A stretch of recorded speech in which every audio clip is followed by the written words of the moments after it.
Hey, let's talk about the Venmo creeps. Do you know about this? This is in the dating world, right? It is, yeah. Creeps don't know. Creeps are using Venmo to get dates with sexy strangers. Listen to this. Anna Hogan, 27, was waiting in line at Prince Street Pizza on a Friday night. That's, by the way, Prince Street Pizza is a great pepperoni square and a good, solid New York slice. Prince Street Pizza is on Prince Street down in Soho in Manhattan. So she's 27, and she says a 30-something-year-old man ahead of her overheard her debacle, and I guess she was talking, and the guy offered her $50 if she would Venmo him the same amount. So what's going on here? You have 27-year-old woman's in line at Prince Street Pizza, and she realized that it's cash only. So this is important. It's a cash only place. So the guy ahead of her overheard, oh man, it's cash only. I only got card, I only got debit, I only got credit. So the guy says, hey, I'll give you $50, but you need to Venmo me the same amount. So this woman, who's described as a pretty brunette, gladly paid the guy via the mobile payment service and walked away with her slices of pizza because she had the cash from Prince Street Pizza. A few minutes later, she looked down at her phone to see a $5 Venmo payment from a random stranger along with the message, "Can I get your number?" And she accepted the small payment immediately but didn't reply. She'd taken $5, but she had no interest in ever seeing the guy again. He could have just asked me while we were there in line. She had a conversation with the New York Post about this, explaining that the move led her to assume the man was a wimp and not her type. Now, I'm looking at her picture. She's very attractive, very attractive. She said that he was not attractive in the way that he was handling things. He said, I would have rather been hit on in person rather than the guy not having the guts to, hit on me in line. He waited to hit on me with the whole Venmo deal after the fact. Also, she said that the $5 was a bit of a turnoff. She said he should have at least Venmo'd me $20 for a drink. Yeah. Now she's been hit on by other men on Venmo and found it equally unattractive. What does she drink? Golly. It comes off as transactional and gives like sugar baby vibes. So this is like a new thing. Guys are trying to hit on women via some kind of Venmo move? Really? If you have absolutely no game. Well, maybe his initial $50 deposit or exchange cash for Venmo was sincere, but then he has an access to her socially.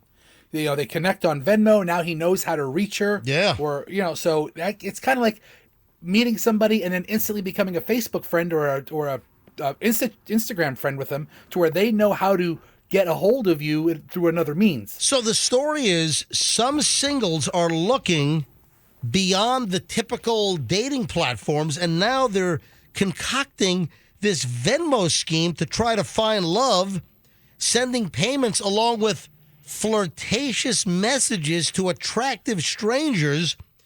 Many find it very creepy. Some find it cute and crafty. What I'd like to know, and I don't know if this is caught on everywhere or if this is an issue here.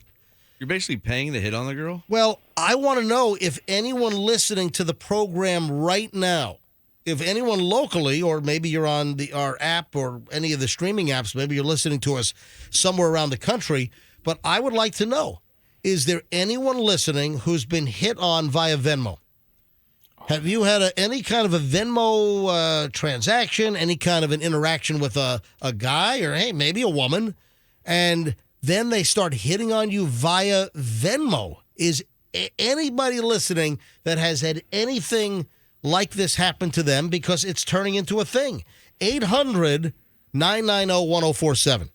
800-990-1047. That's how you get in.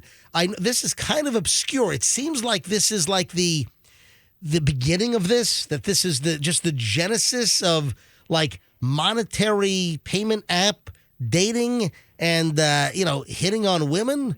But if you have anything to say about this, if anything close has happened, or if you know anything about this, 800-990-1047, 800-990-1047. I think that girl made a good point when she was like, he didn't actually even take the time to hit on me in person. He just got the Venmo information and then did it online and hid behind his phone because it's kind of like lazy. Like he didn't have any like flirtation in the initial meeting. She's saying that she found it creepy that after the fact that he Venmo'd and tried to hit on her versus you were right in front of me in the Prince Street pizza line in Manhattan.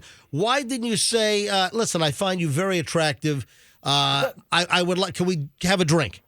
Are you available? Can we go have a drink in the West Village or something? Hey, I know a great spot. Right. So it's either lazy or no confidence, and he didn't want to do it. That's what she's saying, that he was wimpy, that he came across as a wimp. And think about that. Women maybe like a guy that has some game, some personality, a guy that has the guts. And she's immediately said the guy didn't have the chops to hit on me in person. So that apparently was a turnoff to her, that the guy's not aggressive and the guy's just a wimp. All right, she's $5 ahead in all of this. Don't tear this guy up. He's in the middle of a pizzeria. Oh, yeah, wow, $5. Okay, that's a little cheap on his part. Look, hold on. We got Sarah on hold here. Yeah, Fester, what were you saying? No, I'm just thinking, he's in the middle of a pizza line. Let her get her lunch, and you try to reach out to her later. Now, let me grab Sarah. Sarah's in Tampa. Sarah says she has a similar story. Hey, Sarah, you're on the MJ Morning Show. Hi. Hi. Sarah, you have a similar story? Well, I had an Uber situation where the Uber driver offered to give me a ride the next day to the airport. I'm sure he wanted to give you a ride. All right, so so you're in an Uber, and then he offers to give you a ride the next day. What happened? So I said, well, if it's cheaper. He said, yeah, I could do it for half. I do the same thing, half the price without Uber if you need flights, travel arrangements to airports. So I said, sure. So he said, give me your number. I stupidly gave him my number. I got out of the car. About 10 minutes later, he started sending me messages on WhatsApp. Hi, baby. Are you mad at me? Why aren't you answering me? And I'm like, who is this? He said, it's your Uber driver. And he literally was asking me out on WhatsApp. Ew. Oh, my God. And here you just thought he was just trying to do an off-the-books ride to the airport. And that's a thing. And listen, it's not necessarily a bad thing. If there's an Uber driver or a Lyft driver that you like, and you can say, hey, I really like your service. Do you do any private rides? And listen, I've got a couple of numbers. I'm going to be honest. We've had a couple of really good Uber drivers. I'm not going to throw anyone under the bus, but we've had I'm sure it's probably in their agreement with Uber that they're not to like solicit or run their own little private rides. But I've got a couple of numbers for Uber drivers that Michelle and I have really liked. And I've said, hey, if I text you, will you do cash rides or Venmo or Zelle rides?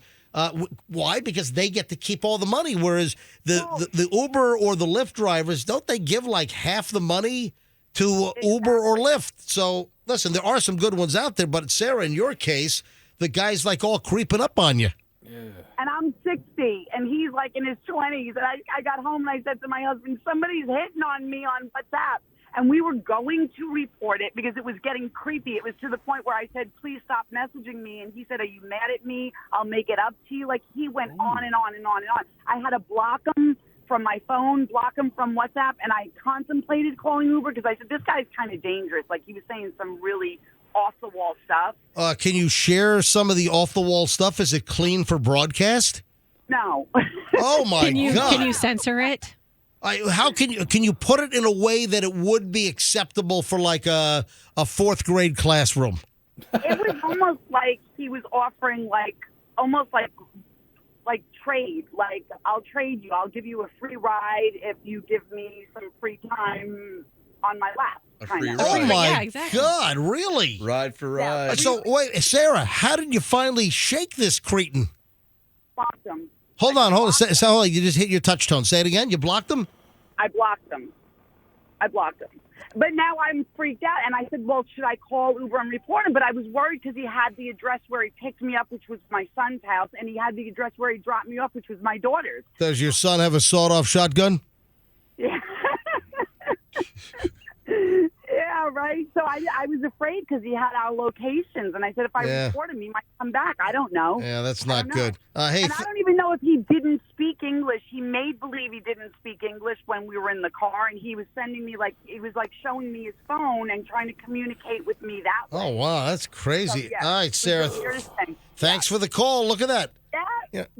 Have a good day. Kind of similar. But heads up on the Venmo deal. I don't know whether this is starting out like in the big cities and it's going to trickle down here. Getting hit on via Venmo.